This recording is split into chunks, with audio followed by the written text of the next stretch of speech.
19 heures dans les studios de BB24. Merci d'être là. C'est l'heure du grand rendez-vous. On se retrouve tout à l'heure pour le menu.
Bonsoir à toutes, bonsoir à tous. Félix Coelho revient ce soir. Il est enseignant à la faculté des sciences agronomiques de l'université d'Abomey-Calavi. Il revient pour nous parler des apports de la recherche scientifique pour la dynamisation du secteur agricole. Hier, nous étions avec le professeur Kofi Aza pour parler des crimes rituels en général. Aujourd'hui, on fera un zoom sur les albinos. Et oui, ils sont aujourd'hui la cible des crimes rituels. On va en parler avec Pamela Kenom, présidente de l'ONG Valeurs Albinos.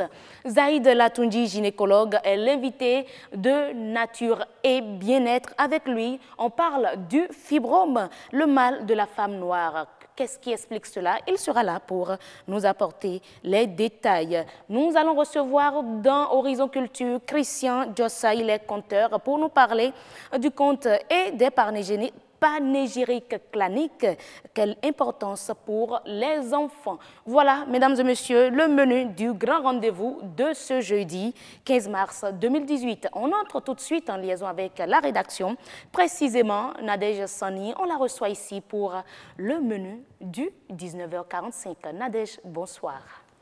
Bonsoir heureuse d'annoncer, le numérique n'est pas encore suffisamment exploré dans les pays d'Afrique francophone. Les ministres de l'économie de cette zone veulent inverser la tendance en créant une plateforme collective.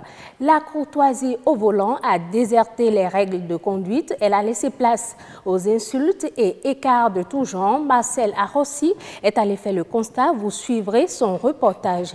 Et puis les nutritionnistes sont formels. La meule traditionnellement utilisée pour écraser les condiments est potentiellement dangereux pour la santé. Vous suivrez également à 19h45 un reportage réalisé sur le sujet. Merci donc à vous Nadège Sani. On dirait bien que c'est un jeudi orange parce que là je vous retrouve tout en orange, comme moi évidemment. On dirait bien qu'on s'est entendu, mais c'était une belle coïncidence. Juste une coïncidence. On se retrouve tout à l'heure, Nadège Sani, à 19h45. Et oui, mesdames et messieurs, lorsqu'il sonnera 19h45, ce sera l'heure du journal avec Nadège Sani. Mais en attendant, on va installer le premier plateau, celui de Monde agricole.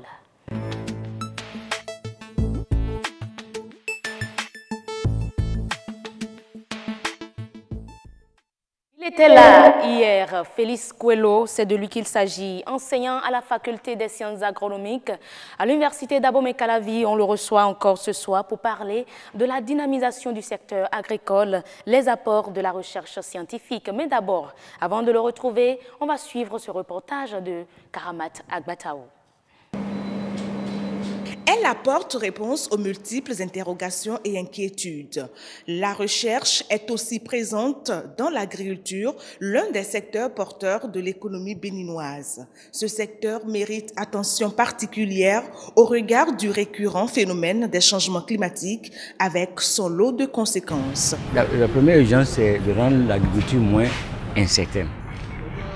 Et donc, si on la rend moins incertaine, justement, le privé va s'y engager sans problème. Il y a la question de la maîtrise de l'eau. Vous savez, sans eau, puisque nous faisons une agriculture de cueillette, sans l'eau de pluie, eh bien, la récolte est foutue. Donc, il faut que nous puissions trouver un moyen pour rendre l'eau disponible. Est-ce que vous voyez, afin que, même quand il y a des poches de sécheresse, qu'il y ait de l'eau d'appoint. Ensuite, il faut que nous connaissions justement le sol, ce qui n'est pas fait chez nous. Il faut réduire l'incertitude autour de cette profession. Des urgences qui, une fois réglées, donneraient le sourire aux producteurs et aux autres acteurs intervenant sur toute la chaîne. Une chaîne sur laquelle les chercheurs pensent occuper une place de choix. Vous voulez faire l'agriculture, par exemple, il faut vous approvisionner. Il faut qu'on puisse s'assurer de la qualité, où on sache exactement de quoi vous avez besoin. Ça demande de la recherche. Et comment combiner ces différents facteurs, ça demande de la recherche. Et comment justement s'assurer que nous avons ce que nous voulons, ça demande de la recherche. La recherche est en amont et en aval.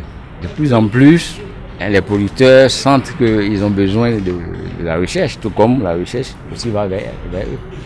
Afin de mener à bien la mission à eux confiée, ils demandent accompagnement de la part des autorités.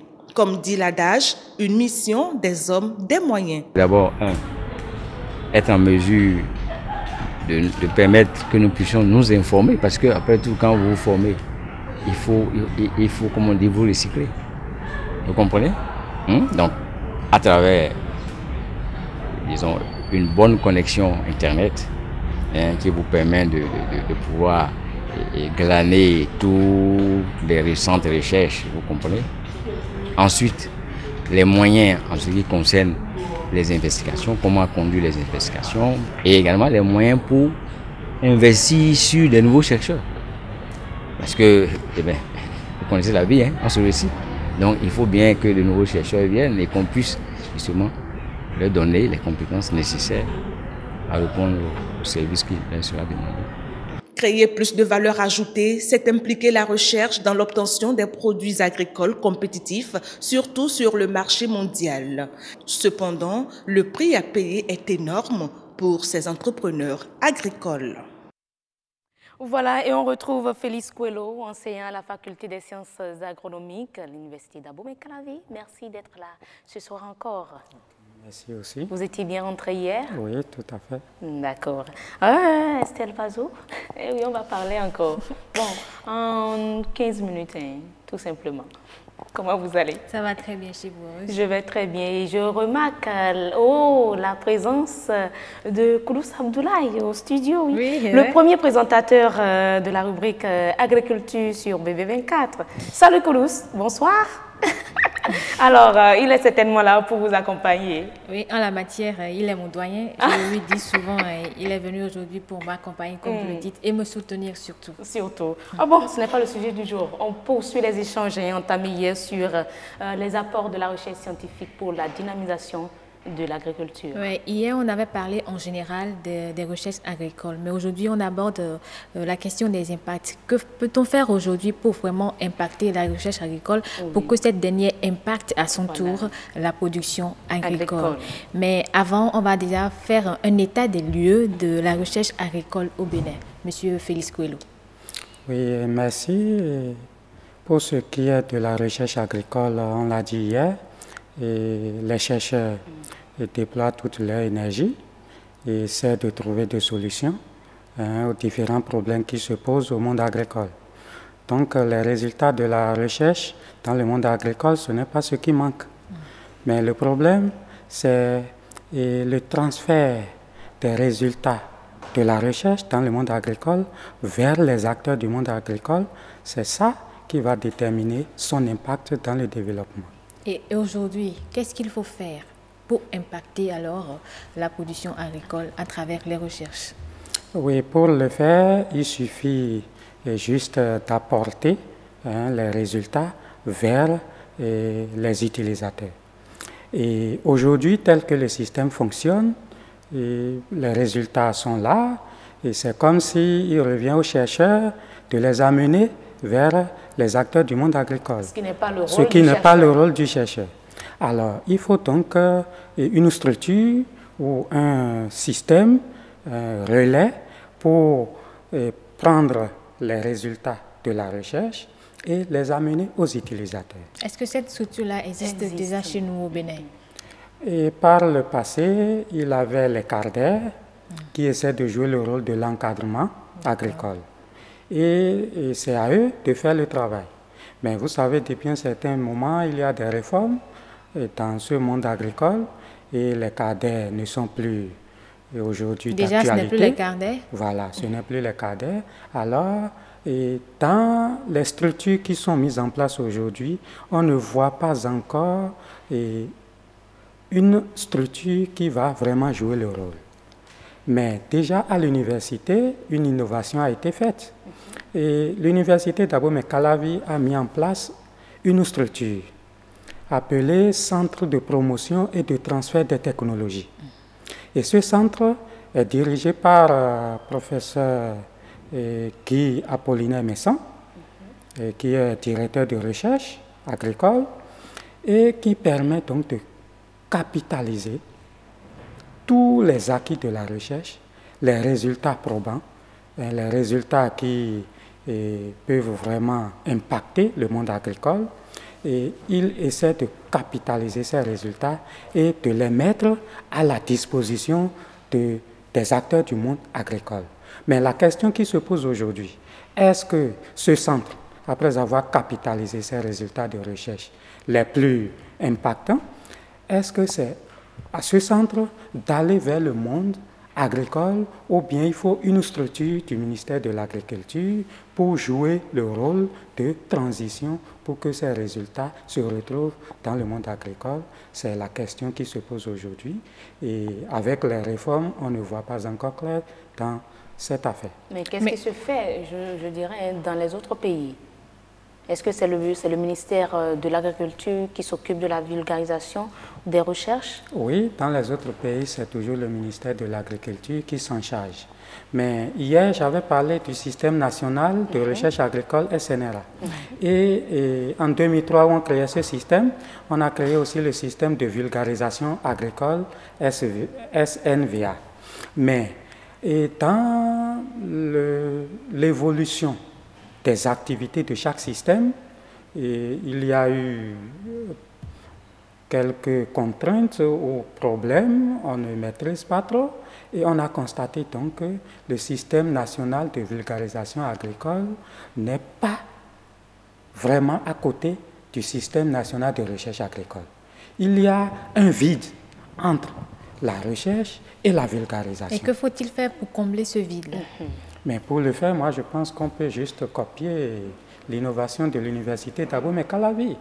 Au niveau du ministère de l'Agriculture, avoir une structure avec des attributions bien précises pour se rapprocher du système national de recherche agricole, prendre les paquets technologiques, les innovations de la recherche, les résultats probants qui sont capables d'impacter le monde agricole pour amener ça vers les structures qui se chargent de l'encadrement des producteurs.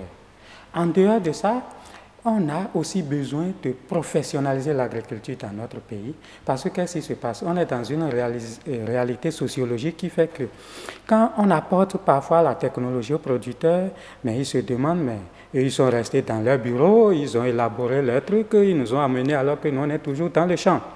Alors, il faut qu'on professionnalise l'agriculture et qu'on cesse de penser que l'agriculture, c'est une activité de champ, du village, de quelqu'un qui n'est pas allé à l'école. Non, l'agriculture n'est plus une activité de quelqu'un qui n'est pas allé à l'école. Mais la réalité aussi est que ces acteurs qui sont au fait de la terre sont pour la plupart, excusez-moi, ne sont pas allés à l'école. Analphabète ou illettré. Oui, justement. C'est ainsi. Pourquoi? Parce que quelque part aussi, et au niveau de l'État, on n'a pas su gérer un certain nombre de problèmes parce que nous avons plein de lycées agricoles. Et ces lycées agricoles, depuis leur création, ont vocation de mettre sur le marché des techniciens exécutants pour l'auto-emploi. Mais aujourd'hui, on constate qu'ils finissent le lycée agricole. Et les agronomes sont dans les bureaux. Et voilà, et tout le monde, on veut continuer les études, avoir plus de diplômes, rester plus au bureau, alors qu'il y a les cadres de conception, bien sûr, qui sont formés à l'université, qui sont là et qui doivent rester dans les bureaux pour concevoir, pour faire la recherche. Mais il y a des cadres intermédiaires qui doivent être des exécutants, donc sur le terrain. Mais personne ne veut être sur le terrain et tout le monde veut être cadre de conception. Je crois que l'État aujourd'hui peut organiser le système de telle manière que ceux qui finissent les lycées agricoles, les meilleurs, l'État peut les motiver, les accompagner à s'installer. Aujourd'hui, on n'a plus besoin des paysans, des producteurs, mais on a besoin des exploitants agricoles. Et si on a des exploitants agricoles, on n'aura pas de difficulté à mettre en exécution les résultats de la recherche. Et est-ce que le problème de financement n'est pas aussi un frein à la recherche agricole chez nous? Oui, le problème de financement, je vais l'aborder sous deux volets. Le premier volet, je vais parler du financement de la recherche. D'accord. Et pour ce financement, ça se fait plus ou moins avec l'État à travers certaines structures. Et il y a les partenaires techniques et financiers qui nous accompagnent aussi, on doit les remercier pour ça. Mais le second volet, c'est le financement du transfert des résultats de la recherche vers le monde agricole. Et c'est à ce niveau que, apparemment, rien n'est encore fait. Non, si on comprend bien, les recherches n'apportent encore rien à la dynamisation du secteur agricole. Ah, on ne peut pas dire ça. Ça apporte, mais lorsque les socio-économistes, les agroéconomistes vont faire leur étude, ils vont vous dire parfois que pour telle technologie, le taux d'adoption est de 4%, de 2%, de 5%. Mais dans un pays à vocation agricole, dans un pays qui veut se développer, qui veut une autosuffisance alimentaire, mais un taux d'adoption de 5%, 4%, mais on ne peut pas dire qu'il y a impact de la recherche sur le développement. Mais on espère avoir un taux d'adoption de 40%, 50% et pourquoi pas plus. Et pour cela, mais aujourd'hui, on a combien d'études qui dorment dans les tiroirs et qui n'attendent que d'être utilisées? Mais les résultats qui dorment dans les tiroirs, on en a tellement, on ne peut même pas donner le nombre. Ça, c'est sincère. Et vous pouvez faire un tour au centre de promotion et de transfert de technologie à l'université d'Abomey-Calavi et vous allez voir qu'on en a tellement. Mais il y a la priorité de la politique agricole de l'État. C'est à l'État de dire, à voir les problèmes que rencontre le monde agricole, nous avons telle priorité parce que c'est le plus urgent pour soulager le monde agricole. Et à travers ces priorités, à la recherche de sortir dans ces paquets technologiques, dans ces maintes résultats de recherche, les technologies, les résultats de recherche liés à ces priorités. Et c'est ça qu'on va amener. On ne peut pas se lever un jour et amener tout ce qu'on a comme résultat de la recherche dans le monde agricole. Et ces résultats qui dorment dans les tiroirs, est-ce qu'ils sont toujours actuels? Oui, nous, au niveau même de la recherche, il y a des résultats quand on constate que ces résultats sont dépassés. Les chercheurs font aussi l'autocritique, remettent en cause ces résultats et c'est en ce moment on fait une étude de validation. Ça se fait dans la recherche, une étude de validation pour voir tel résultat que nous avons eu il y a 5 ans, 10 ans, est-ce que cela est d'actualité ou est-ce qu'on peut l'améliorer? Et ça se fait et là, il n'y a aucun souci. Donc, de façon globale, la recherche est prête aujourd'hui à accompagner la production agricole au Bénin? Suffisamment. La recherche est totalement prête et n'attend donc que des structures de transition soient mises en place et qu'on s'approche des acteurs de la recherche pour que les résultats les plus probants soient mis à la disposition du monde agricole. Merci beaucoup, Dr Félix Coelho. Heureuse d'annoncer, ce sera tout pour vous. Mais il ne faudrait pas également oublier l'implication des agriculteurs. Lorsqu'on parle des recherches, il faut également les impliquer.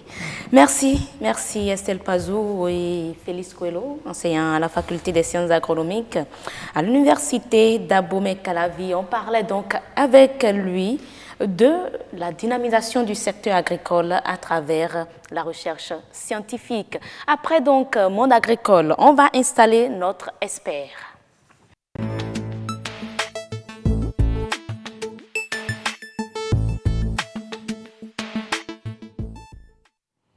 Les personnes vivant avec un albinisme, aujourd'hui, la cible des crimes rituels. On en parle avec Pamela Capocicci, présidente de l'ONG Valeurs Albinos. Merci d'être là. Merci aussi de m'avoir invité. C'est notre devoir. C'est notre devoir. Alors, lorsqu'on parle de personnes vivant avec un albinisme, aujourd'hui, ils sont au nombre de combien dans notre pays? Est-ce qu'ils sont autant nombreux pour qu'on s'inquiète de la situation? Bon, en fait, ici au Bénin, les personnes vivant avec l'albinisme, c'est-à-dire les personnes atteintes de l'albinisme, tournent environ autour de 2500. Au Bénin? Oui, au Bénin. 2500. 2500, parce que, disons, à travers le monde, une personne et disons sur 17 000 personnes dans le monde, il y a une personne qui est atteinte de l'albinisme. Quand on vient en Afrique, sur 4 000, une personne est atteinte de l'albinisme. Et au Bénin, sur les 12 000 environ, 12 millions voilà, que nous faisons aujourd'hui. Déjà autour de 2000 et quelques.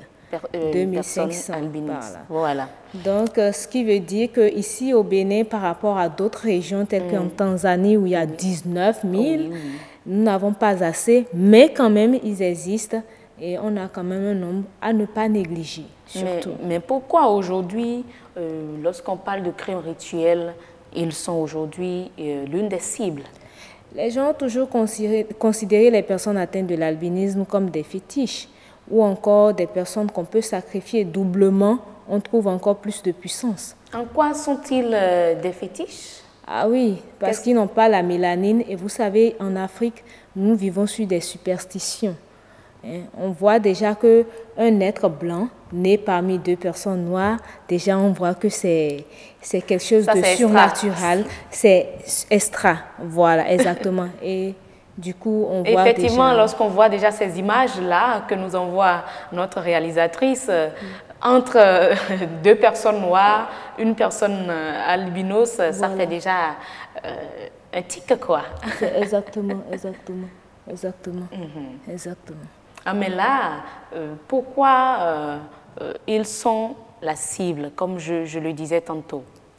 Vous voyez, de nos jours maintenant, quand on parle de crimes rituels, ça ne touche pas que les personnes atteintes de l'albinisme, mais des personnes noires comme nous. Mais quand on voit les personnes atteintes de l'albinisme, qu'on arrive à dénicher ces personnes-là, c'est comme si vous êtes doublement vus. Et comme le disait un occultiste, il me disait en cachette que, mais quand vous voyez la personne atteinte de l'albinisme passer, est-ce qu'elle passe inaperçue? Pas du tout. Tous les regards s'orientent vers lui. Bien sûr. Alors, pour des célébrités, des gens qui veulent être des célébrités selon eux, ou pour des gens qui veulent être de grands ministres ou des gens, de grands hommes d'État ou accéder à certains postes, selon eux, pour orienter ces regards-là vers eux, alors ils utilisent ces organes, ces parties de ces personnes pour faire des savons, le sang et autres, pour orienter tous ces regards qu'on met sur la personne atteinte de l'albinisme, sur cette personne. Ah bon? C'est exactement ce qu'ils se disent. Effectivement. Mais c'est des superstitions, moi je dis, c'est des superstitions. Parce que c'est la croyance qu'ils mettent dedans, mais moi je dis c'est du barbarisme. On ne doit pas encore se mettre à penser que le regard, c'est comme un bossu aussi. Le bossu ne passe jamais inaperçu.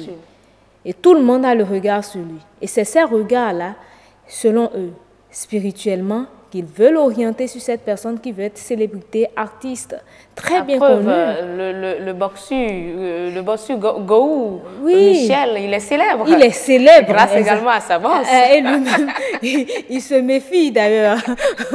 Eh oui, tout à fait, tout à fait. Est-ce qu'au Bénin, il y a déjà des crimes rituels sur ces personnes albinos?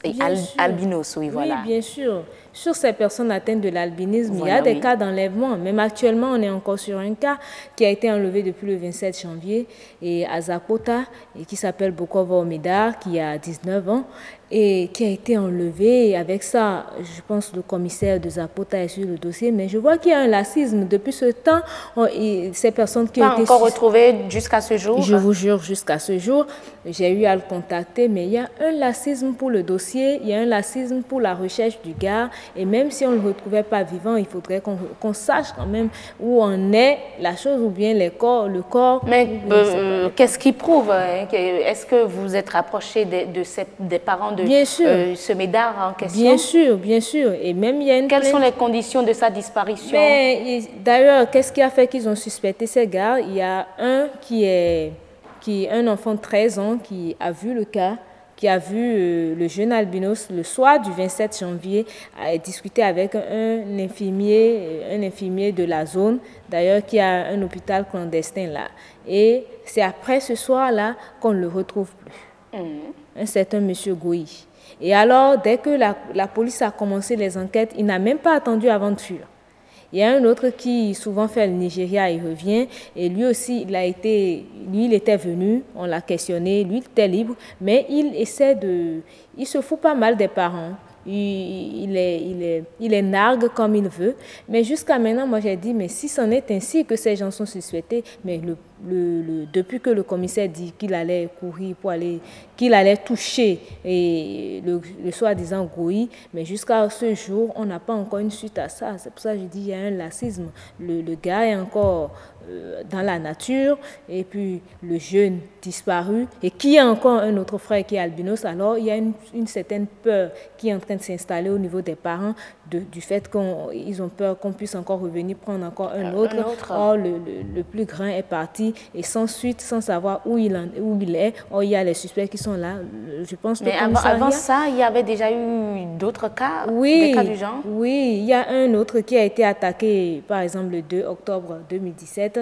Et ça, c'est même un de mes proches encore, très très proche à moi, et qui est dans la zone de Calavi, et qui avait été attaqué à Zé le 2 octobre. D'ailleurs, Dieu merci, il a eu la chance, il était face à face avec le fétiche Kenessi. Oui, face à face avec le fétiche. Et c'était un certain... On a parlé de ce fétiche-là sur ce plateau, et là, on en reparle. Oui, qui voulait l'exécuter, et déjà avec la calebasse à la main, le couteau, il a renversé. Et je dis, c'est miraculeux. Il s'en est sorti en portant un coup au monsieur, et comme ça, il a fui. Mais bon, je vous ai présenté en tant que présidente de l'ONG Valeurs Albinos. Ça veut dire que vous faites quelque chose, mais... Si on a encore de ces genres de situations, et ça dit que vous connaissez des échecs dans vos actions? Vous comprenez que les choses doivent se faire avec l'État, concomitamment avec l'État. Nous ne pouvons que faire les choses à la mesure de nos moyens. Et comme nous le faisons, nous sensibilisons beaucoup ces personnes atteintes de l'albinisme. Mais finalement, apparemment, ça ne donne rien. Apparemment, ça donne, sinon déjà, on aura beaucoup de cas. Parce que à chaque fois, je pense, beaucoup ont évité ces choses-là où j'ai été avertie, où déjà moi-même j'ai eu le signe que ça n'allait pas et j'ai appelé et j'ai évité beaucoup. Parce qu'il y a des gens qui ont appelé, par exemple, je donne des exemples de certains, même mon trésorier qui allait passer comme ça à l'exécution à Glo, où j'ai vu le monsieur, mais le monsieur m'a semblé douteux. Je dis, mais ce monsieur, tu le connais où? Et là, ça a commencé par mettre de prise de vue, c'est que je me mettais moi-même comme une proie, parce qu'il voyait que, mais oui, que je veux l'empêcher d'avoir le jeune avec lui, ils vont prendre de l'argent à Glo. C'est des lieux qui sont quand même où ils font plus leur forfait, les lieux où il y a la bourse, ils ont leur fétiche et puis ils exécutent facilement. Et je dis, la loi même, je ne sais pas, est-ce que réellement les sanctions sont vraiment faites pour ces personnes? Donc, on essaie de notre mieux de recadrer, de parler, d'informer, de dire, méfiez-vous à chaque fois, n'ayez pas d'amis, n'ayez pas de frères. Parce que vous savez, nous sommes dans un pays où il faut il faut être très, très attentif, parce que je donne l'exemple encore d'un autre qui a été, je vous dis, dépiécé par un de ses familiers. Je dis, c'est la même famille, son cousin. Et ça s'est passé à Lalo. Il s'appelle Juanou François. Et ça, je suis allée même à Lalo.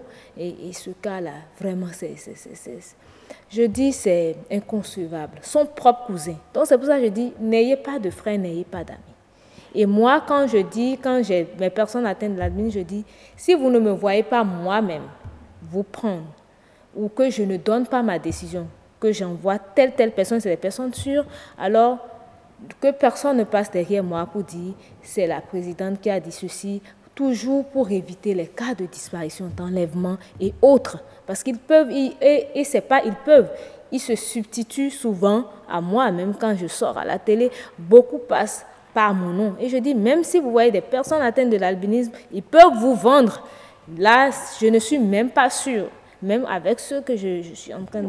Il y a des personnes très, très sûres que je peux dire, bon, toi, tu peux partir. Mais est-ce qu'il y a déjà eu, je ne parlerai pas de succès dans ce que vous avez fait, mais des cas de disparition ou d'enlèvement de personnes atteintes d'albinisme?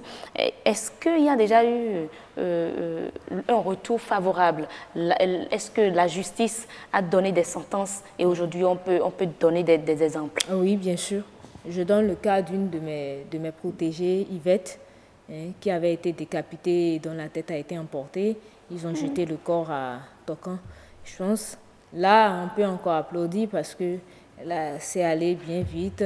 La justice a pris ça en compte et puis ceux-là qui ont fait le forfait, ils ont attrapé les présumés tueurs et tout ça. Bon, voilà ce cas. Il y a aussi un autre cas qui s'est passé toujours à Abomey. Mais là, la fille a été rattrapée. Dieu merci, ils ont retrouvé, ils ont pris la fille dans la main des suspects, une petite fille de 8 ans en ce moment. Mais elle a 10 ans. Je crois que ça fait le buzz sur les réseaux sociaux aussi. Il y a pour le 5 août qui s'est passé, celle-là, on l'a rattrapée. Mais il y a aussi une autre qui n'avait pas fait le buzz sur les réseaux sociaux. Elle s'appelle Mireille Tonoucoin et elle est personne atteinte de l'albinisme. C'est une petite fille de 8 ans qu'on a rattrapée. L'autre, elle a 13 ans, celle du 5 août. Mais finalement, est-ce que la cible, c'est beaucoup plus les jeunes, les enfants albinos? Non. Ou même les personnes? Jusqu'au papa. Je pense qu'il y a encore une qui devrait aller à un enterrement. Elle a pris la voie pour aller à Cocotomé, je vous dis. Jusqu'à aujourd'hui, on n'a pas retrouvé la dame. Elle est rentrée dans une voiture truquée. Ils l'ont emportée. Jusqu'à aujourd'hui, c'est une certaine Badarou. La famille, la recherche, elle a un enfant de 5 ans. On ne l'a plus retrouvée. Donc voilà un peu, il n'y a pas d'âge pour la chose. Même quand on vous dit on va vous faire un prêt. Voilà, c'est la pauvreté aussi qui est à la base de ces enlèvements-là. Et c'est pour ça que j'avais mis un fonds à la disposition de ces personnes atteintes de l'albinisme en temps avec l'aide du maître Abou pour dire il faudrait qu'on leur vienne en aide pour qu'ils puissent eux-mêmes se Maître Abou, oui, qui était passé, il était d'ailleurs sur ce plateau entre-temps, il fait assez de social aussi, il faut le dire. C'est Ibou Abou qui m'est venu au secours pour nous soutenir à travers ce programme d'autonomisation de la personne albinos. Mais qu'est-ce qu'aujourd'hui les autorités même doivent faire, parce qu'ils font également partie des Béninois? Exactement. Que faire pour plus de protection? J'accroche à chaque fois le ministère en charge des affaires sociales. Je pense que c'est en train de prendre peu à peu. Mais j'aimerais que la journée internationale de sensibilisation à l'albinisme, qui est le 13 juin, qui est la journée qui a été décrétée prochain, soit réellement officielle comme la journée des handicapés, des personnes handicapées, vous m'excusez le terme, des personnes handicapées qui, d'ailleurs, ça fait le buzz et le ministère contribue financièrement, physiquement et tout ça.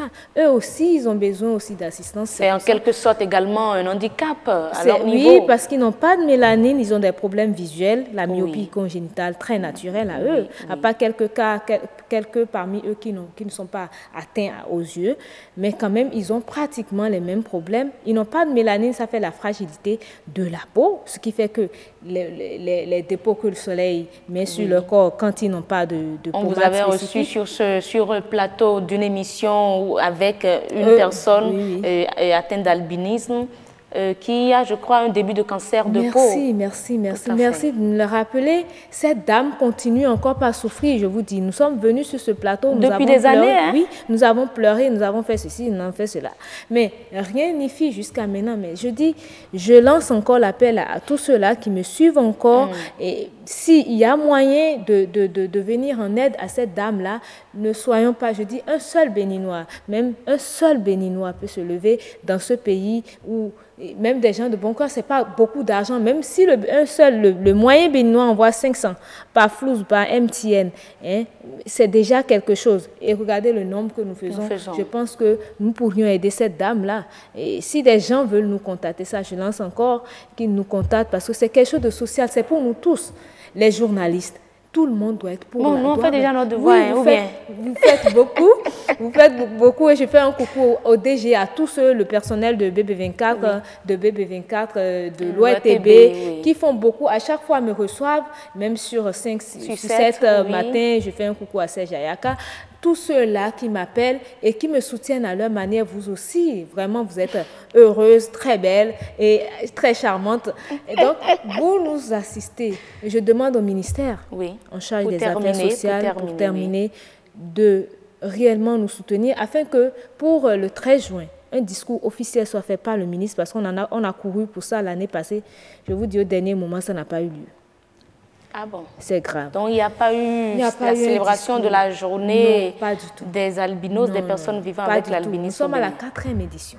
Il faudrait que cette année, ça soit plus spécial. Parce que je dis, je vais tout faire, et avec vous d'ailleurs, le ministère, afin que toutes les personnes atteintes de l'albinisme se trouvant dans les régions reculées, comme j'avais l'habitude de le faire, soient encore plus nombreux que les années précédentes et puissent vraiment jouir de cette journée-là à travers plusieurs programmes pour que des consultations ophtalmologiques et dermatologiques se fassent à cette journée-là. Voilà. On va se retrouver quelques jours avant peut-être la célébration de cette journée pour voir un peu ce qui est prévu déjà côté sanitaire pour ces personnes. Je pense pouvoir déposer rapidement mon numéro, le 97 64 30 19. Vous savez profiter des occasions. Non, pourquoi non? C'est pour que les personnes atteintes de l'albinisme aussi, qui sont dans des cas difficiles, puissent nous appeler. Ok, d'accord. Rappelez le numéro alors. Le 97 64 30 19. Merci beaucoup, Pamela Capocicci, présidente de l'ONG Valeurs Albinos. Vivement donc que les choses s'accélèrent au niveau du commissariat de Zapota également pour qu'on retrouve ce jeune médard en disparition qui a disparu depuis le 27 janvier dernier. Mesdames et messieurs, c'est donc tout pour Espère de ce soir consacré aux crimes rituels, les personnes vivant avec l'albinisme. Aujourd'hui, la cible.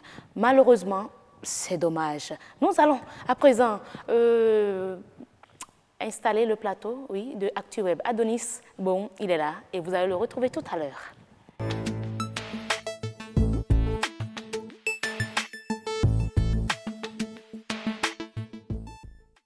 Voilà, on est donc avec Adonis. Ado, bonsoir. Bonsoir, heureuse. La pleine forme. Comme d'habitude. Là, vous me fixez, je le constate. Ouais. Alors, Ado, on va directement en Inde, où le samedi prochain sera la journée du silence. Oui. Pas d'appareil et Internet, rien allumé. Oui. Tout éteint. Oui, ce sera le jour du nouvel an dans le calendrier hindou, aussi surnommé encore jour du silence. À ce jour, les populations sont appelées à ne pas sortir, à rester chez eux et à prier en silence. Pas de télé, pas de radio, rien. Mais pour la première fois, l'Internet sera coupé. Les opérateurs de téléphonie mobile ont accepté, avec la médiation des gens de la société civile, participer à ce jour de silence. Donc pendant 24 heures, les hindous sont invités à rester chez eux, sans électricité et dans le silence pour se consacrer à la méditation.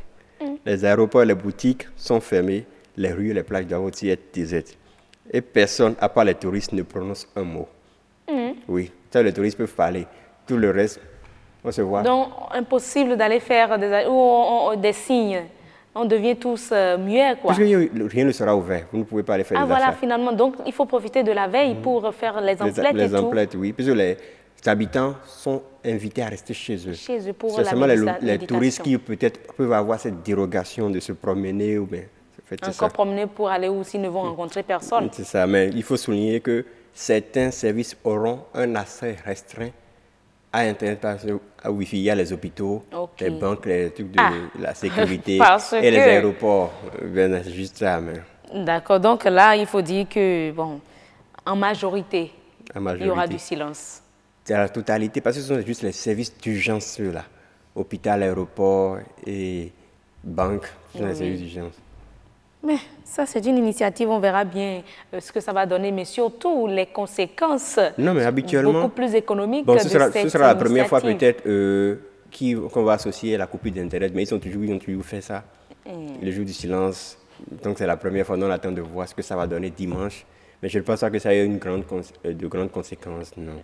Peut-être c'est parce que nous on est déjà trop accrochés. Ou bien on voit l'impossibilité. Oui. Ce n'est d'ailleurs pas impossible. Alors, on vient en France. L'État va poursuivre Google et Apple pour pratiques commerciales abusives. Oui, c'est Bruno Le Maire, le ministre français de l'économie, qui l'a annoncé qu'il allait assigner en justice Apple et Google pour pratiques commerciales abusives devant le tribunal de commerce de Paris.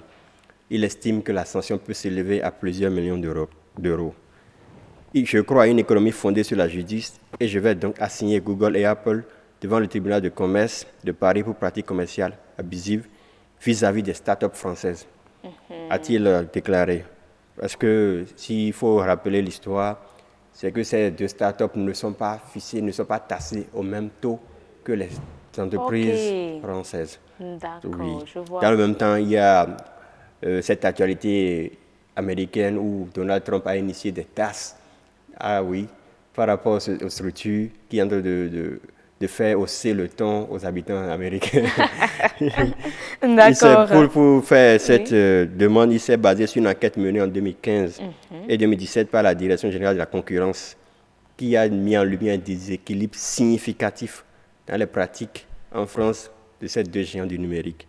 Il souhaite mettre en application d'ici 2019 une taxation des géants qui sera applicable de 2019. Ah bon? Oui. Ben dis donc, ça c'est une information. Hein. Si cela pouvait être... parce que la chose, ce n'est pas qu'en France que ça se passe, hein, ça se passe dans d'autres pays. Dans d'autres pays, oui. Si cela peut être repris ailleurs. On espère. Et vivement que d'abord ça aboutisse. Mais bon, toute chose a ses conséquences et ces trucs-là. Donc, bien vrai, ça aura un côté positif, mais ça aura peut-être un côté négatif de l'autre côté. Tout dépend. L'État est en train de vouloir accroître ses recettes. Voilà. C'est ça, non? Et tous les moyens sont bons. L'abonné peut être maintenant... On vous comprend. On vous comprend au mot. Alors, vers la réalisation du mur de séparation entre le Mexique et les USA. Oui, c'était le thème de sa campagne électorale. Oui, Donald Trump l'avait annoncé. Le président des États-Unis, il a effectué son premier déplacement en Californie depuis sa prise de fonction. Dans ce bastion, il a visité cependant Ottawa-Mesa, situé à 2 pas de la frontière avec le Mexique. Là, ils ont dressé 8 prototypes de murs composés de béton et d'acier. Tous mesurent 9 mètres de haut. Il a souligné qu'un appel d'offres est en cours pour pouvoir réaliser ce mur.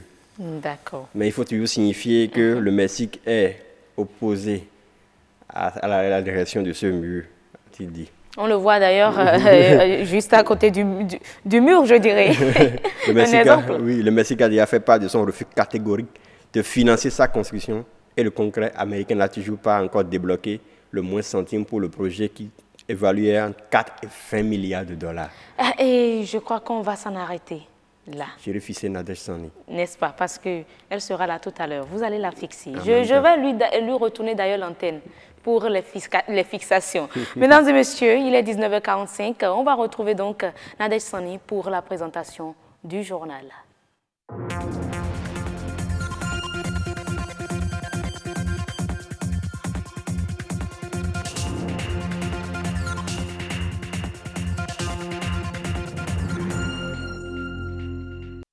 Bonsoir à tous et bienvenue dans ce journal.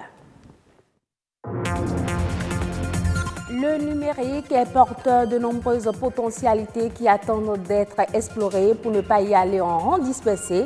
Les ministres de l'économie numérique des pays membres de l'OIF ont décidé de travailler en synergie. Politesse, respect et patience doivent être de mise dans la conduite automobile. Ils traduisent et définissent la courtoisie au volant. Malheureusement, ils laissent place aux écarts et aux insultes de tout genre. Le constat dans ce journal.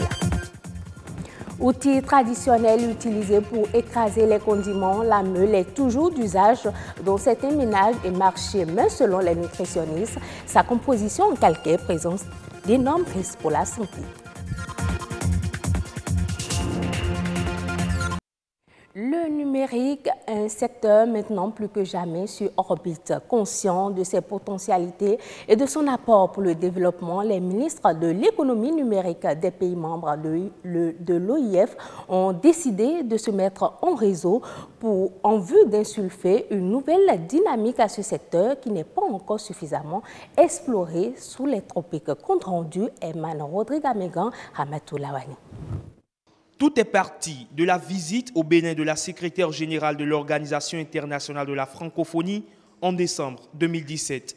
Au cours de ce séjour, Michael Jean a adhéré à la vision du président Patrice Talon de faire du Bénin la plateforme des services numériques de l'Afrique de l'Ouest à l'horizon 2021. Ce projet entre en effet en droite ligne de la stratégie de l'OIF dans le secteur du numérique. Ainsi a germé l'idée de mettre en place le réseau des ministres de l'économie numérique des pays membres de l'OIF. La francophonie, principal bras technique et financier de cette plateforme, veut ainsi accompagner l'innovation numérique en encourageant les start-up en matière de création d'applications, d'outils et de services numériques en faveur des différents secteurs d'activité. Et bonne nouvelle pour le Bénin, le Québec également est prêt à donner un coup de pouce à ce projet. Le réseau sera officiellement lancé en juin en marge de la Conférence des Amériques et sera entériné lors du prochain sommet de l'OIF en Arménie les 11 et 12 octobre 2018. L'incivilité en circulation est l'un des phénomènes en recrudescence au Bénin. Intolérance, impatience et même des écarts de langage, c'est ce qui illustre le quotidien des usagers de nos routes. Voici un reportage que vous propose notre rédaction sur le sujet. Auréole Ayeyon, Marcel Arrossi. Coups de klaxon violents, injures à la volée, gestes obscènes. Quel conducteur n'a pas été victime, témoin, voire auteur d'un comportement agressif sur la route? Beaucoup conduisent sans maîtriser le code de la route. Là, je suis à un carrefour, on ne peut pas me laisser passer. Et ça fait partie de ce qu'on vit au quotidien. On vous dépasse à une telle vitesse que vous avez l'impression que vous venez d'échapper à un accident de la circulation. Il faut compter aussi avec les conducteurs de moto. Je ne vais pas stigmatiser seulement les taxis moto, mais les conducteurs de moto en général qui circulent de façon souvent inappropriée entre les véhicules, qui ont des langages le plus souvent orduriers envers les autres usagers de la route. J'ai été victime plusieurs fois, surtout les IM. C'est eux qui se déambulent devant toi chaque fois. Même si tu les klaxonnes, ils ne quittent même pas la voie. Vous voyez l'autre qui vous voit, il voit que vous voulez dépasser, vous voulez traverser seulement. Le petit temps qu'il va vouloir pour vous traverser, lui, il émet une vitesse pour pouvoir vite traverser avant vous. Là, celui qui a la priorité l'insulte. Parce que vous avez peut-être klaxonné à quelqu'un qui, sa moto a coupé. Il est en train de chercher à demander, oh, le feu vert est allumé. Quand tu klaxonnes, il t'insulte. Dès que l'autre conduit un peu mal, la première des choses, c'est c'est ce qu'on vit tous les jours. Voilà autant de situations auxquelles on est confronté de la circulation et qui sont révélatrices du niveau un peu abject d'éducation d'une certaine partie de la population et c'est malheureusement dommage. Tout le monde est pressé, c'est ce qui fait le problème. Conducteurs, cyclistes ou piétons, la courtoisie concerne tout le monde. La route est un espace à partager et cela nécessite un minimum de courtoisie. Demander à chacun de prendre patience parce que la route, elle appartient à tout le monde. Et puis chacun a une destination. Il faut penser à arriver à destination, non pas forcément le plus tôt possible, mais arriver à destination en bonne santé et en bon état. On a souvent de ces réactions-là qui font mal, mais bon, qu'est-ce qu'il faut faire? Il faut l'accepter et continuer. Ça ne peut même pas cesser. Ça ne peut pas cesser. Respecter le code de la route, être maître de soi et de son véhicule, faire l'effort de se mettre à la place de l'autre, il en faut peu finalement pour bien vivre ensemble sur la route. Utiliser la meule fabriquée à base du ciment pour écraser les condiments, une habitude chez la plupart des femmes. Les mets cuisinés avec ces condiments seraient plus délicieux, mais les risques sur la santé sont énormes. C'est du moins ce que disent les nutritionnistes dans ce reportage réalisé par Heureuse Danondé et Kemal Aruissou.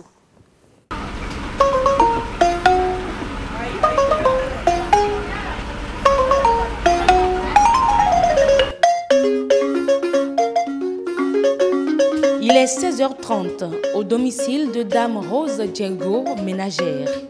Elle se prépare à cuisiner le repas du soir. Comme beaucoup de femmes, elle n'utilise que la meule pour écraser ses condiments. La sauce faite avec les condiments écrasés sur la meule est plus présentable, contrairement à la sauce dont les condiments sont moulus. Il y a des maris qui n'aiment pas manger la nourriture dont les condiments sont moulus.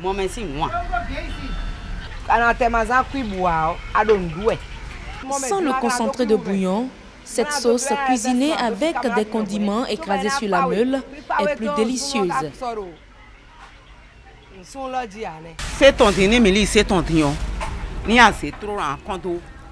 les meules, c'est plus lourd et ça va directement dans l'huile.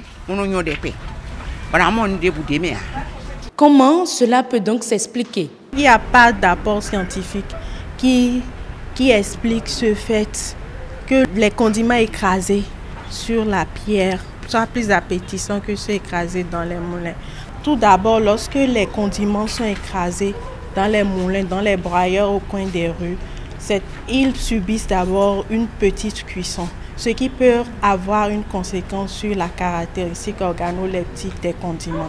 Il a remarqué que les condiments écrasés dans les moulins ont un goût un peu acide. Ces moulins ne sont pas suffisamment nettoyés, correctement nettoyés, ce qui fait que la plupart des condiments qu'on a peut-être utilisé, qu'on a peut-être broyé hier, se retrouvent aussi dans les mailles. Évitant donc la mauvaise hygiène et la malpropreté qui caractérisent certaines machines à moudre, mais surtout pour le goût délicieux de la sauce, toutes ces femmes ont opté pour la meule. Mais là encore, la meule fabriquée à base de ciment est proscrite par les nutritionnistes. Que ce soit les condiments écrasés sur les meules ou dans les broyeurs, ceux qui consomment ces condiments sont exposés à des risques de contamination physique. C'est-à-dire qu'il y a une partie du ciment qu'on a pris pour fabriquer les meules qui se retrouve en temps dans les condiments. Et cela, vous le constaterez lorsque vous écrasez vos condiments sur la pierre pendant un certain temps, il y a une dégradation de la pierre. Vous vous demanderez par contre où se trouve le ciment qui a disparu. Et ce ciment-là s'est retrouvé dans votre organisme en temps. Si ces pierres-là ne sont pas suffisamment polies, ça peut contaminer physiquement vos condiments et vous exposer à des maladies. La garantie sanitaire des mets dont les condiments sont écrasés sur la meule à ciment n'est donc pas assurée. Mesdames Rose Djengo et certaines femmes ne sont pas du même avis.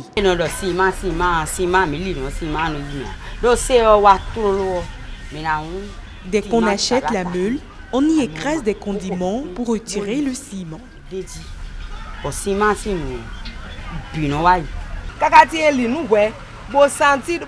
Quand on constate des débris de ciment, on appelle automatiquement le fabricant pour commander une autre meule.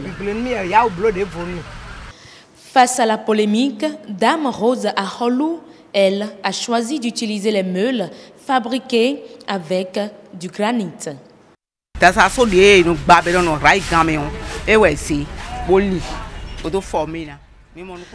Tu ne verras aucun ciment dans les condiments écrasés. Les moulins et certaines meules causent des maladies. Est-ce à cause de débris de fer et de ciment? On ne saurait le dire. Mais avec cette meule, plus de soucis de santé. Je l'ai achetée à 50 000 francs CFA.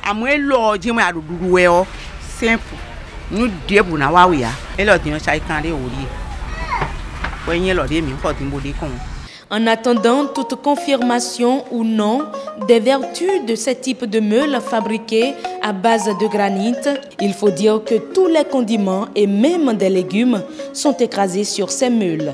Et au-delà de la recherche du bon goût des plats cuisinés, écraser sur la meule est aujourd'hui une activité qui nourrit plusieurs foyers béninois.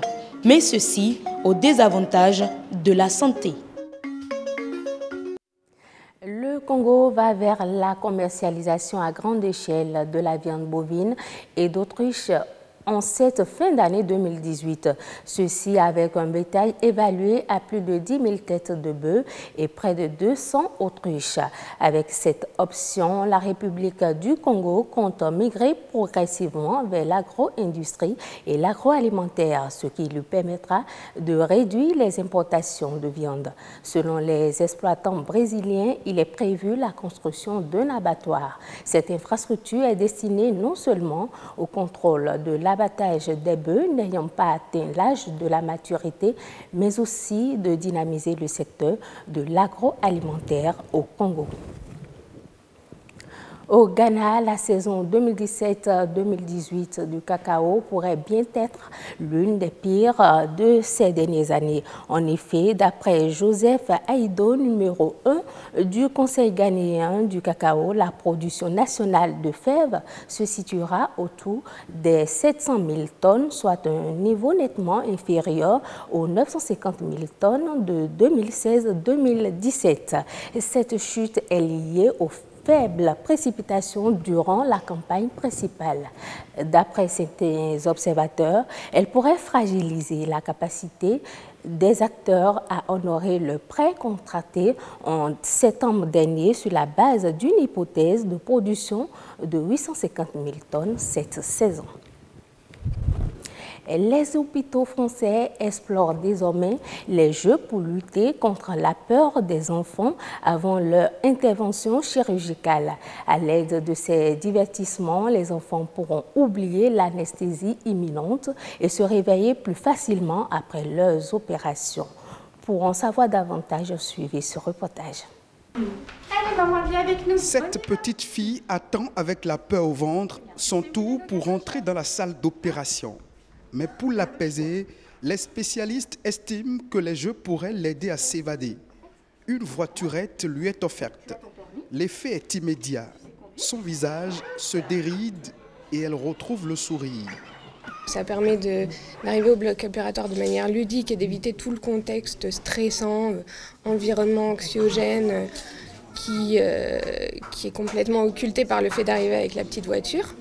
À quelques mètres, le brancadier télécommande la voiturette et négocie les virages jusqu'à l'entrée du bloc. Un arrêt au stand où l'accueille l'anesthésiste. La fillette s'installe dans le coupé sport sous le regard envieux des autres enfants qui patientent. La dernière fois, j'ai pleuré, je n'étais pas bien. Mais là, quand je le voyais comme ça, elle était contente. Elle a parti sans pleurer, sans rien du tout. Franchement, moi aussi, je suis contente. Lui s'est fait opérer le mois dernier, on me l'a un peu pris des bras et c'était un peu plus difficile. Et du coup là c'est vrai qu'il n'est pas stressé du tout, il est content, il est comme à la maison, je pense 6 jours et ça fait plaisir de le voir comme ça. Et ça me rassure moi aussi, je suis moins stressée pour son entrée au bloc aussi. Les jeux peuvent constituer un élément déstressant pour les enfants et les mettre en condition avant la phase opératoire. Ce sera tout pour ce journal. Merci de votre fidélité. Merci donc à vous, Nadège Sonny, pour la présentation du 19h45. On va se retrouver demain pour le tout dernier numéro du 19h45 pour le compte du grand rendez-vous de cette semaine. Alors, mesdames et messieurs, il nous reste encore environ deux plateaux au cours desquels on va parler du fibrome, le mal de la femme noire. Pourquoi? Qu'est-ce qui explique cela? Nous aurons sur le plateau, il est d'ailleurs installé, vous allez le voir, Zaïd Olatunji. Il est gynécologue pour nous parler du sujet dans Nature et Bien-être. Nous aurons pour terminer le grand rendez-vous Monsieur Christian Djossa. Voilà, il est conteur, vous le voyez d'ailleurs là. Il sera sur le plateau de Horizon Culture tout à l'heure pour nous parler des contes et panégyriques claniques, l'importance pour les enfants. Voilà donc les deux plateaux qui nous restent avant de prendre congé de vous, mesdames et messieurs. Tout de suite, Nature et Bien-être.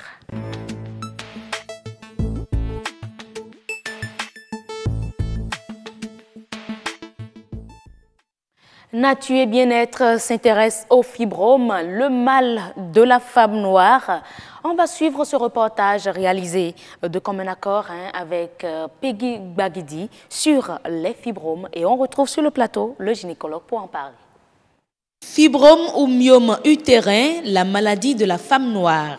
C'est une maladie de la femme noire. Il y a plusieurs études qui l'ont prouvé et déjà on a constaté qu'il y a 20% à peine de femmes européennes qui ont les fibromes. Chez les femmes noires, vous avez près de 45% des femmes qui ont des fibromes et des fibromes, comme on dit en griffe, historiques.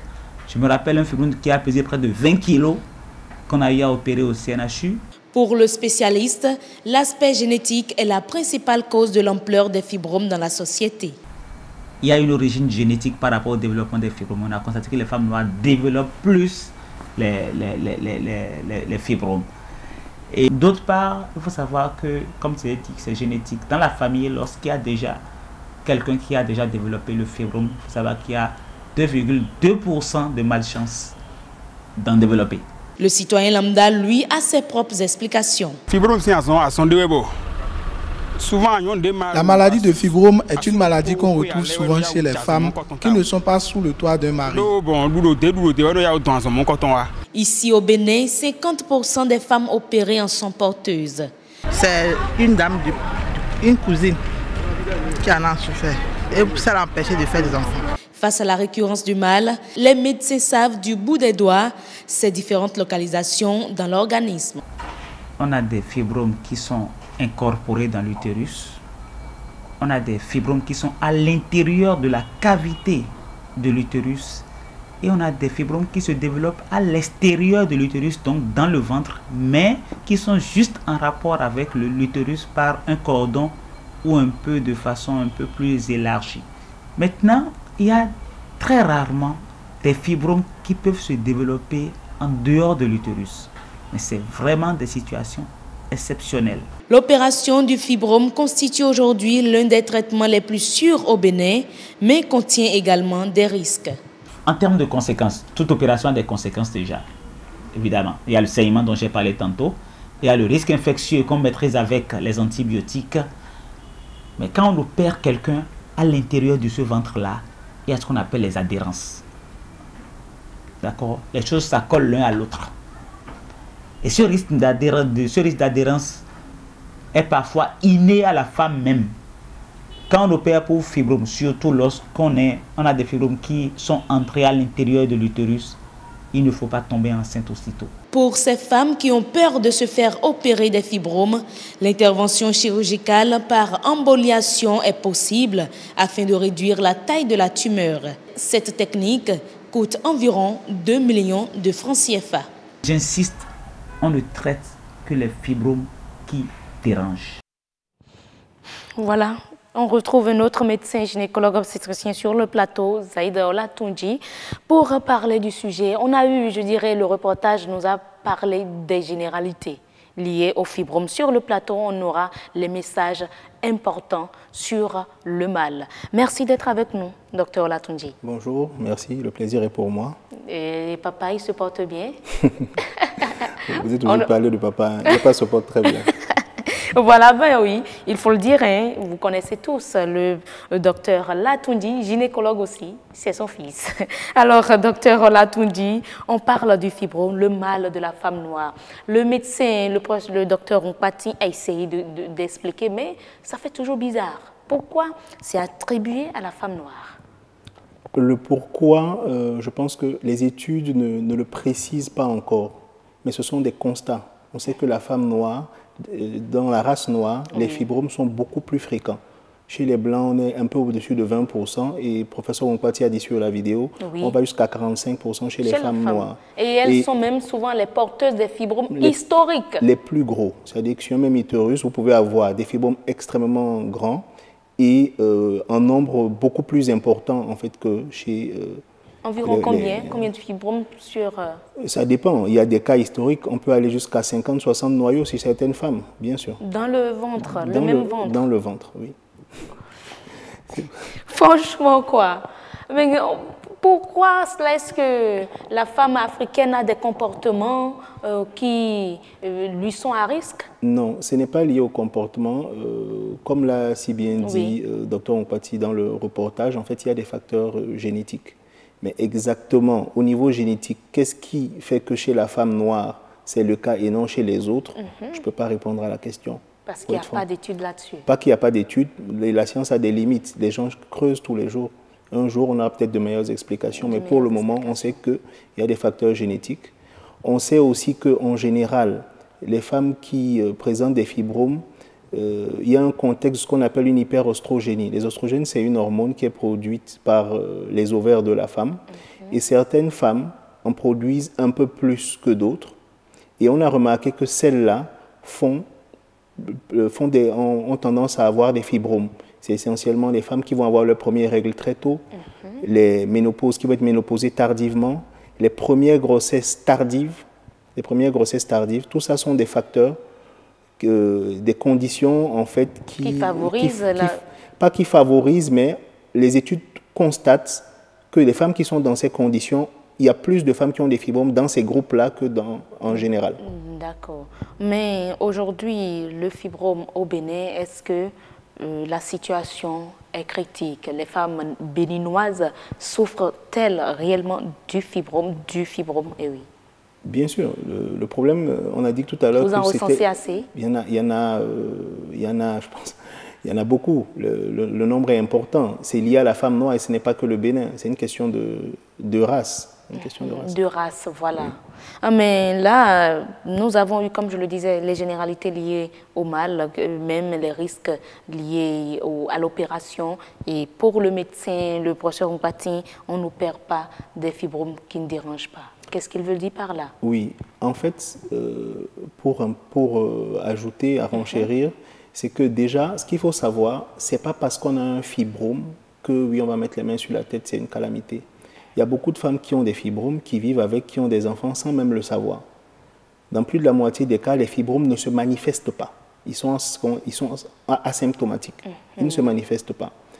Et quand ils se manifestent, soit ils vont entraîner des saignements pendant les règles qui vont être très importants, soit quand ils atteignent une certaine taille, ils vont entraîner des douleurs, soit des difficultés à uriner ou aller à la selle, ou dans certains cas, selon leur position, ils peuvent entraîner des difficultés à avoir des enfants. Des enfants. Donc, en fait, les messages importants qu'il faut retenir, c'est que ce n'est pas parce qu'on a un fibrome ou qu'on vous dit que vous avez un petit fibrome de 1 cm ou 2 cm qu'il faut vous alarmer. On ne va traiter que les fibromes qui posent problème. Et en ce qui concerne le traitement, une autre chose importante, c'est qu'au jour d'aujourd'hui, scientifiquement prouvé, il n'y a pas encore de médicaments prouvés. Il y a peut-être des substances quelque part qui pourraient régler le problème, mais on ne les connaît pas encore. Et tout ce qui se passe, tout ce qu'on a chez nos tradithérapeutes qui crient partout, ils traitent les fibromes? Au jour d'aujourd'hui, je ne veux pas faire de contre-publicité pour eux? Pas de contre-publicité. Je pense qu'il est quand même important de dire certaines vérités. Au risque d'en déplaire à certains, je dis qu'il y a sûrement une substance quelque part qui règle des problèmes. Mais au jour d'aujourd'hui, il n'y a pas de preuves scientifiques. Il n'y a pas, en tout cas, moi, je n'ai jamais vu un praticien qui me dise, voilà, cette dame a des fibromes, que je contrôle la taille des fibromes après traitement et que les fibromes aient disparu. Et dans le monde, il n'y a pas encore, en tout cas, des gens qui aient publié dessus. Donc, ce qu'on retient pour le moment, il n'y a pas de médicament qui fasse disparaître les fibromes au jour d'aujourd'hui. Il n'y a pas de médicament, de comprimés qu'on prenne qui fasse disparaître les fibromes. La seule solution, les médicaments qu'on prescrit en général sont des médicaments qui vont rééquilibrer un peu les hormones et permettre de contrôler le saignement. Tout simplement. Quels sont le traitement, essentiellement, il est chirurgical. On va devoir opérer. Mais là aussi, je disais, on opère, on ne traite que les fibromes qui posent problème. Donc, finalement, il faut consulter. Aller voir le médecin pour les conseils. Allez voir le médecin, il faut consulter. Si déjà on a des signes, parmi ceux que j'ai cités, on consulte le gynécologue obstétricien et on va sûrement après vous demander une échographie. Et une échographie bien faite qui pourra vous préciser le nombre de fibromes, la taille des fibromes et quelle est leur localisation sur l'utérus, parce que c'est extrêmement important. Pour le bon déroulement de l'opération? Pas de l'opération forcément, de la prise en charge. Okay. Un exemple, ce n'est pas parce qu'on a des difficultés à avoir un bébé et qu'on vous découvre un fibrome que ça veut dire que c'est les fibromes qui vous empêchent de tomber enceinte. Non. Parce qu'il y a une dame qui l'a dit, tous les fibromes, sa sœur est devenue, ou sa voisine est devenue infertile. Oui, mais en fait, ça c'est ce qu'on dit dans la rue. Des fibromes peuvent entraîner des difficultés à concevoir, mais pas tous les fibromes. Tout dépend de la position du fibrome. En fait, ce sont les fibromes qui sont localisés à l'intérieur de l'utérus ou qui ont un impact sur la cavité utérine qui ont tendance à empêcher l'anidation de l'œuf et entraîner une infertilité. Et pour faire la différence, c'est de consulter un gynécologue et faire des échographies correctement faites pour pouvoir... Mais on a eu un maçon à travers le reportage qui a dit le fibrome, ce sont les femmes, bon, je dirais les prostituées, les travailleuses de sexe qui attrapent souvent ce mal-là. Scientifiquement, on demande à souper comme il l'a dit. Pas ce que je sache. Au jour d'aujourd'hui, il n'y a pas d'études qui montrent ça. Il n'y a pas de rapport avec votre métier. C'est sa conception des choses. Et s'il nous suit, qu'il comprenne que ce n'est pas du tout le cas. Mais parmi les messages importants que je voulais profiter, on va venir aux messages importants parce que vous avez essayé d'éviter les thèmes techniques, mais n'empêche, vous avez eu à prononcer quelques-uns sur le plateau. Mais je sais quand même que vous avez eu une initiative des séances d'échange avec les internautes en français facile. Oui. En français facile. Oui. Les messages importants en français facile sur le fibrome. Déjà, en fait, pour pouvoir avoir les vidéos, vous tapez sur Facebook Dr Zaïd Olatunji. Tout simplement. Vous mettez docteur en abrégé DR et vous tomberez sur la page. Il y a une rubrique effectivement gynécologie en français facile. Voilà. Et j'avais même déjà fait une vidéo sur les fibromes. Sur les fibromes. Voilà. Alors, donnez-nous les messages importants en français facile sur les fibromes. D'accord. Premièrement, je dirais que, comme je disais tout à l'heure, on ne va traiter que les fibromes qui posent problème. Si un fibrome, par hasard, on vous découvre un fibrome au cours d'une échographie et qui ne pose aucun problème, vivez votre vie, ne vous stressez pas. Mais si le médecin, le gynécologue vous dit, bon, il faudrait l'opérer, et pour vous, vous ne sentez rien, vous n'avez aucun gène? Le gynécologue ne vous dira pas, il faut opérer le fibrome. Parce qu'il faut parler également de la qualification, de la compétence des médecins aussi. Je pense que le Bénin et en général en Afrique francophone, on forme des bons gynécos en général. D'accord. Pas nous titiller. Pas du tout. Alors, autre message? Donc, il ne faut pas stresser si votre fibrome ne pose pas de problème. Deuxièmement, ce n'est pas parce que vous avez des difficultés à tomber enceinte et qu'on vous découvre par hasard un fibrome que ça veut dire que c'est le fibrome. C'est à votre gynécologue de vous dire est-ce que ce fibrome, selon sa position, peut être responsable d'infertilité. D'accord. L'autre élément, ce n'est pas parce que vous avez un fibrome et que vous êtes enceinte en même temps que ça veut forcément dire qu'on va vous opérer, que vous allez accoucher par césarienne. C'est ce qu'on dit souvent.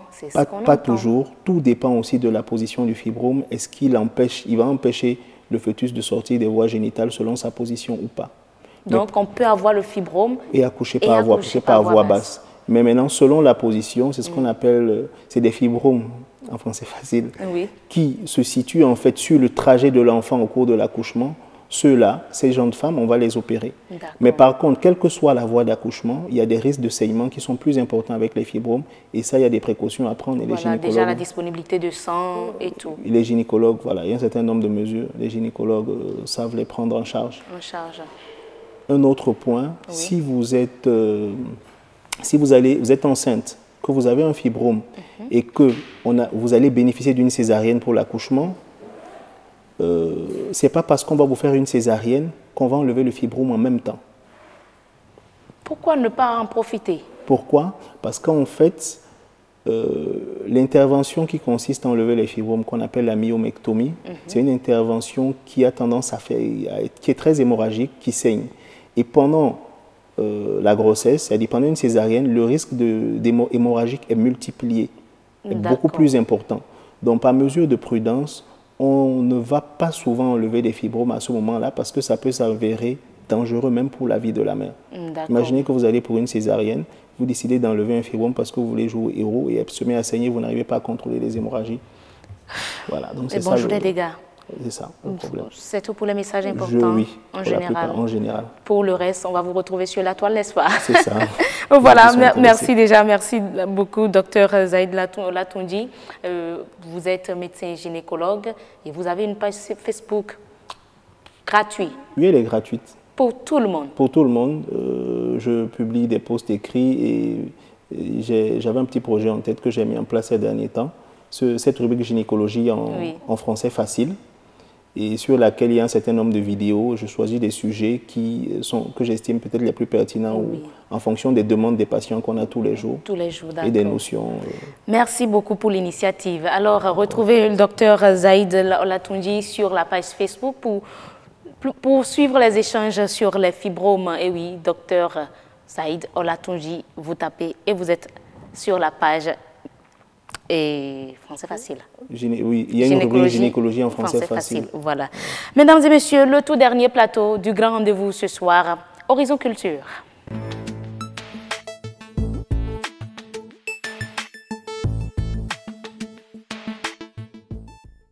Horizon Culture s'intéresse aux contes panégyriques claniques. Quelle est leur importance pour les enfants?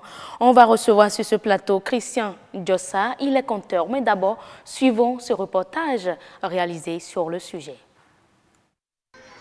Agboaklou manklou, ewakunu mogbetue, aihombo mehome mahon, mehome gokun, aliakpanu mokentogbon. Un peuple, une culture, une identité. Et l'identité fait aussi bien référence au passé qu'au présent.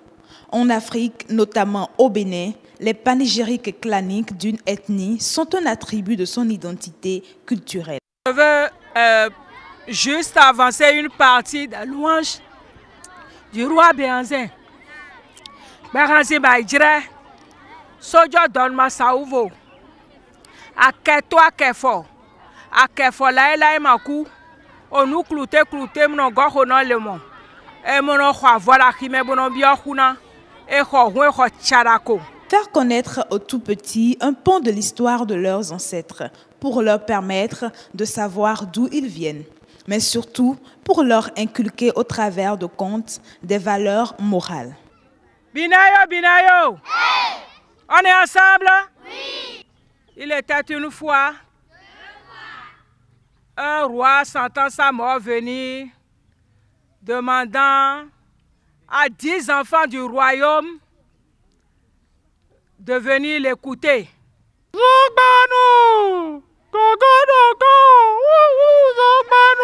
L'art de l'oralité, un vecteur d'éducation propre à l'Afrique. Un canal saisi par l'association Passion Culture pour aller au contact des écoliers dans tous les départements du Bénin. Les enfants ont aimé et apprécié l'initiative. Ce soir, on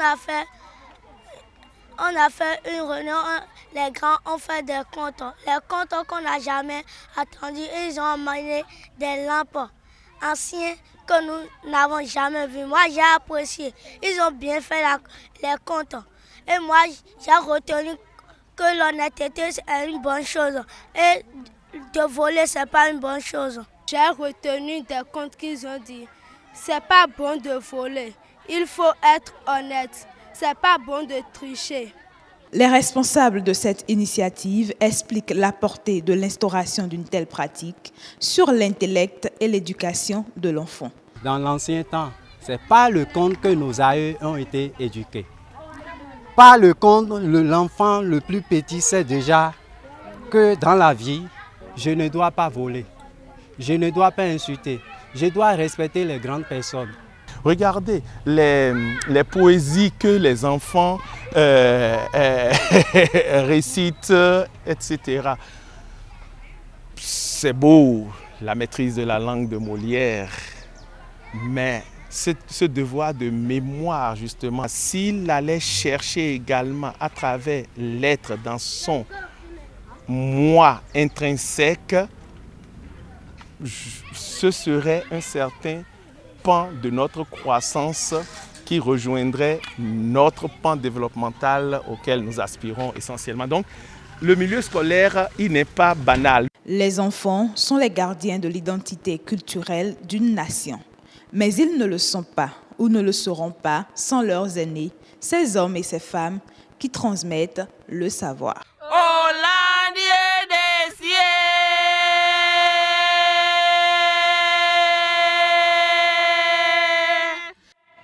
Voilà, et on se retrouve sur le plateau avec Christian Djossa. Il était dans le reportage, vous l'avez vu, les conteur. On le retrouve pour parler des contes, leur importance pour les enfants. C'était d'ailleurs un reportage de Lucrèce Degla. C'est beau, la maîtrise de la langue de Molière, mais merci d'être là, Christian Djossa. Bonsoir. Merci. Bonsoir, madame.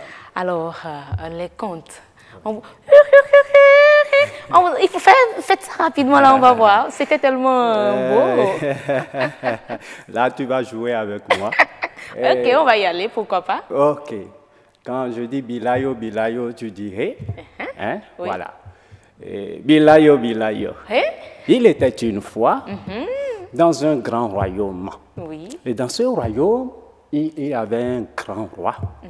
Un roi tyran. Oui, je dis bien roi tyran. Bilayo, bilayo. Voilà. Ce roi avait 3 fils qui ne s'entendaient jamais. Et cela le rendait très soucieux. Il réfléchit longtemps.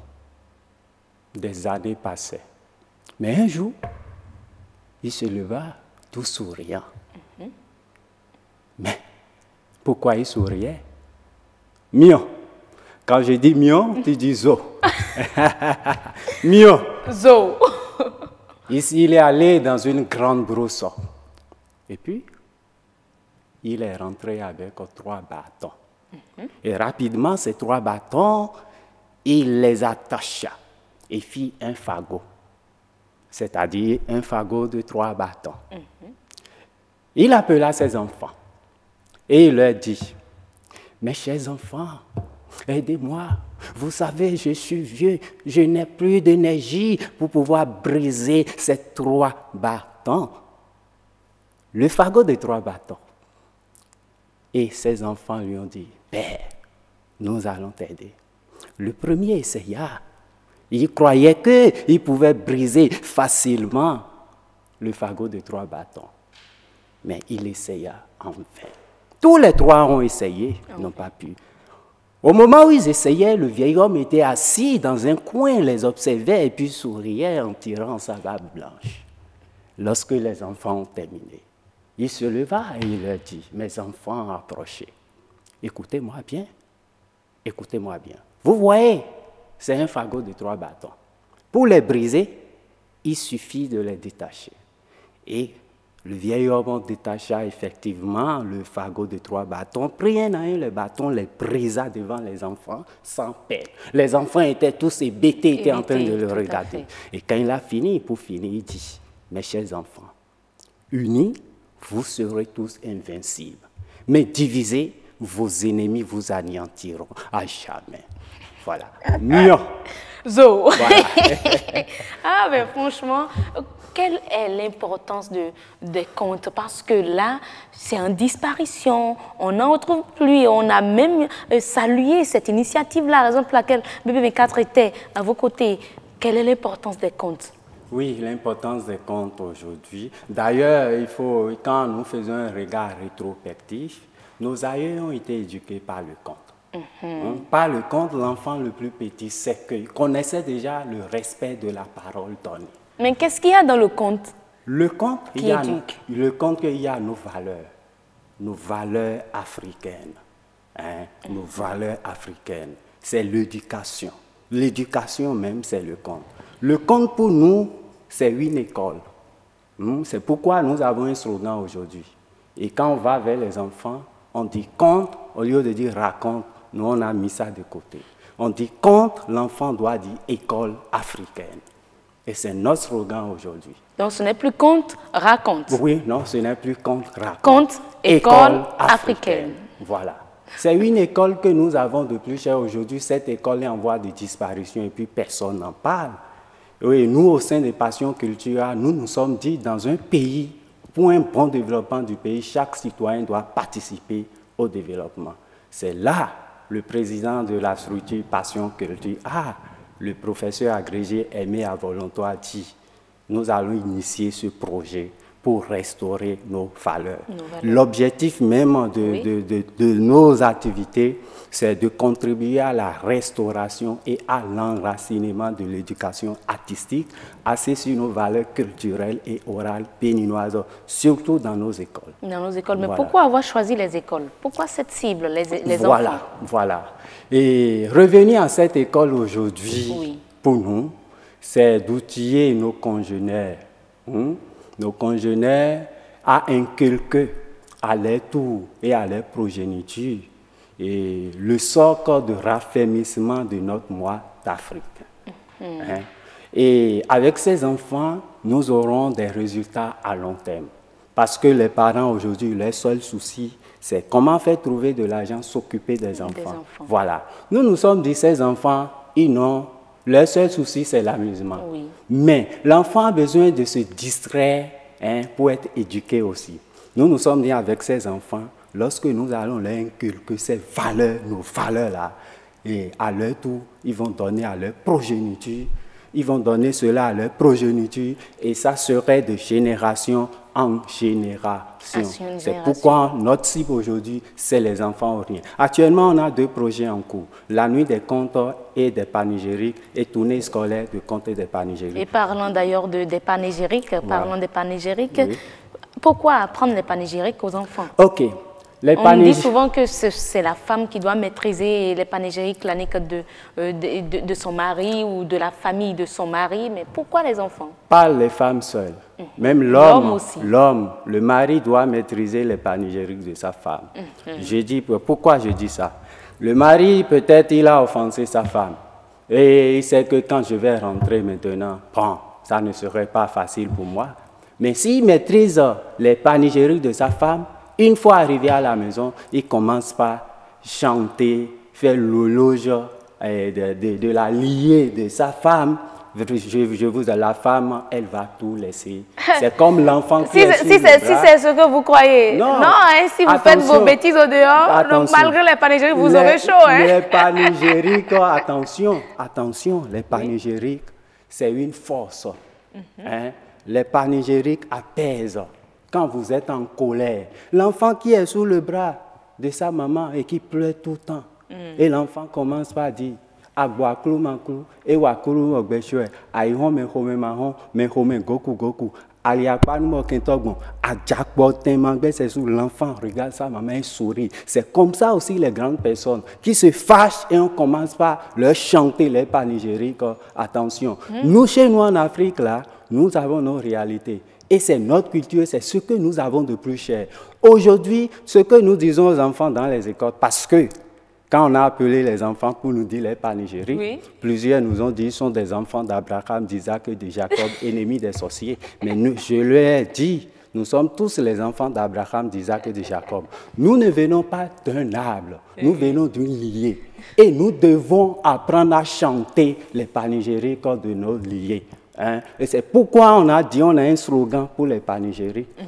Les panégyriques, quand on dit les panégyriques, l'enfant doit répondre nos identités culturelles. Les panégyriques, ce sont nos identités culturelles. On dit conte, l'enfant dit école africaine. Panégyrique, nos identités culturelles. Voilà. Là, franchement, mais qu'est-ce que vous attendez? Qu'est-ce que vous attendez en initiant cela, en apprenant aujourd'hui les panégyriques claniques aux enfants? Est-ce que l'enfant, après avoir offensé son père ou sa mère, doit réciter les panégyriques claniques de celle-ci? Non, Non, non. L'enfant qui offense ses parents, bon, est-ce que... non, c'est un exemple, hein? Oui, les enfants dès bas âge, ils doivent commencer par apprendre les panégyriques. Et quand ils vont grandir, ils vont grandir avec ça. Et les panégyriques vont les permettre de mieux gérer les foyers. Hein? Parce que s'ils ne connaissent pas les panégyriques, comment pourront-ils apprendre à leurs enfants? C'est pourquoi quand on dit ce sont les femmes qui doivent connaître, nous on dit non. Femme, homme. L'homme doit connaître pour sa femme. Et l'homme debout doit connaître aussi, pour un enfant doit connaître pour son papa et pour sa maman. C'est très important. Hein? Et je dis toujours, aucune religion ne peut jamais interdire aux fidèles de ne pas connaître ces panégyriques. Et je dis ceci. Il faut le dire, c'est différent de l'incantation. Voilà, c'est différent. Ce n'est pas du fétichisme. Hein? Et je dis toujours, un pasteur ou un prêtre qui le dira, moi je vais demander un débat contradictoire. Parce qu'un pasteur qui le demande qu'on ne doit pas dire ces panégyriques, et lui, il ne connaît pas, donc il a renié sa famille. Hein. Il a renié sa tradition. Sa tradition. Alors c'est impossible. Personne ne peut renier sa famille dans la vie. Et qu'est-ce qu'on doit déjà commencer par faire chez nous pour retrouver ou pour renouer contact avec nos valeurs africaines? Est-ce qu'on doit déjà commencer par faire encore les feux, réunir les enfants autour du feu le soir, leur réciter des contes? Que faire? Forcer. C'est en cela que je vais vous expliquer rapidement la nuit des contes et des panégyriques. La nuit des contes et des panégyriques, nous avons commencé ce projet depuis le 16 août 2017. C'est une caravane de contes qui sillonne tous les départements du Bénin en essayant d'entrer dans chacune de nos communes. Okay. On a fait le tour dans Ouémé. Hein, déjà, en août dernier, on a fait Plateau. Déjà, on a fait Zou. Déjà, on a fait Littoral. On a fait Atlantique. Et d'ici là, on descend dans les collines. On doit faire tous les départements du Bénin. Et quand nous allons finir maintenant, nous allons revenir encore, lancer encore. Puisque c'est comme les parents, c'était un besoin, ils nous attendaient. Voilà, ils ont accueilli l'activité. Et ils nous ont dit que cela soit périodiquement, ça leur fera beaucoup plaisir. Parce que nos valeurs sont en train de disparaître. Donc voilà un peu. C'est très bon. Nous allons revenir encore à ça autour du feu. C'est très important. C'est pourquoi notre décor que vous avez vu, c'est les lampions et les komiongban. Je vous le dis très souvent. Le komiongban là, qu'on ne retrouve pratiquement plus là. On ne retrouve pas. Et le jour où on installait cela, beaucoup d'enfants, ils m'ont traité de sata ou bien de fétichisme. Et avec le temps, on leur a expliqué. Le komiongban pour nous, les gens sont en train d'abandonner ça. C'est l'un de nos patrimoines matériels et on doit les retrouver. Non, ça c'est le lampion ou bien? Ça c'est le lampion. On a vu tout à l'heure, la réalisatrice va revenir là-dessus. Donc c'est ça le komiongban. Oui, c'est ça le komiongban. Dans une calebasse là. J'avoue que moi-même je ne l'ai pas connu. Hein. Ce n'est pas toi seul. Il y a même des grandes personnes qui ne connaissaient pas cela. Mais c'est à travers cette tournée, voilà, merci beaucoup Christelle Sagouran. Voilà le komiongban. Voilà, c'est le komiongban. Et voilà, découvrez, je le découvre aussi. Merci beaucoup. Merci beaucoup Christian Djossa, vous êtes conteur. Avant de vous laisser partir, quelques panégyriques claniques. Ok. Djagbo, Fonyon, Djeche, Agbovi Sato, Tcheche Huakwe, Sansandiwo, Aounion Vi, Aounion Gandro, Aounion Kentomakpa, Aholu Mazavi, Mazamaza no Hokwe, E Hokwe ma Hohome, Aihon me Home ma Hon, Kengbo Kunkumagbo, Nyonu ta komiongban do adjalalazen me lo yayogbe, Kogwe tono do tenglenkun. Non mais ce n'est pas sérieux là. Comment? Non, les panégyriques parlent. Franchement, on n'a pas inventé. Tout ce que j'ai dit, tout ce que j'ai dit, ça a une explication. Ce n'est pas en l'air.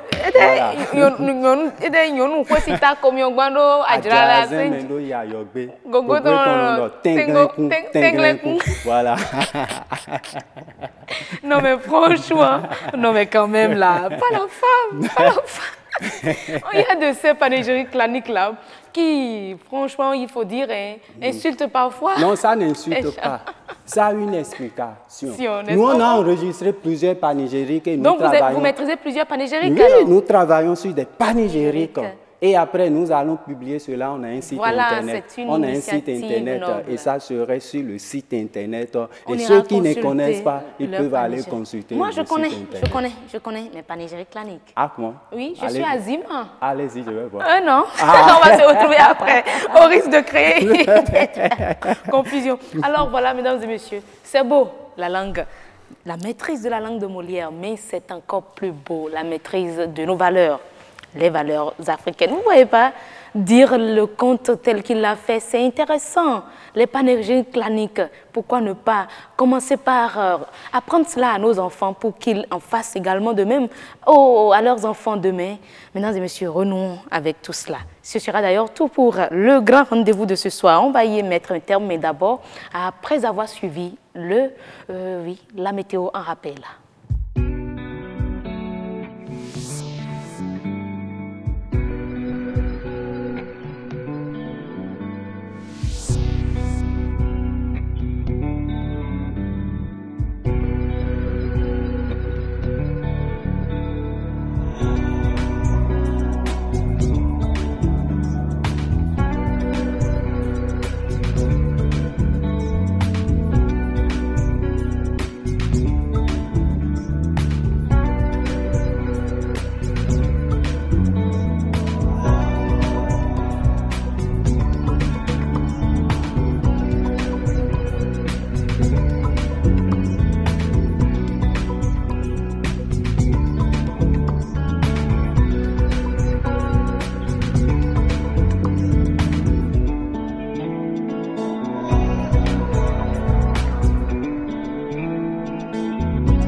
Merci, mesdames et messieurs. Merci pour l'attention. Merci de nous avoir suivis. À demain, même heure, même chaîne. Et oui, d'ici à là, portez-vous très bien.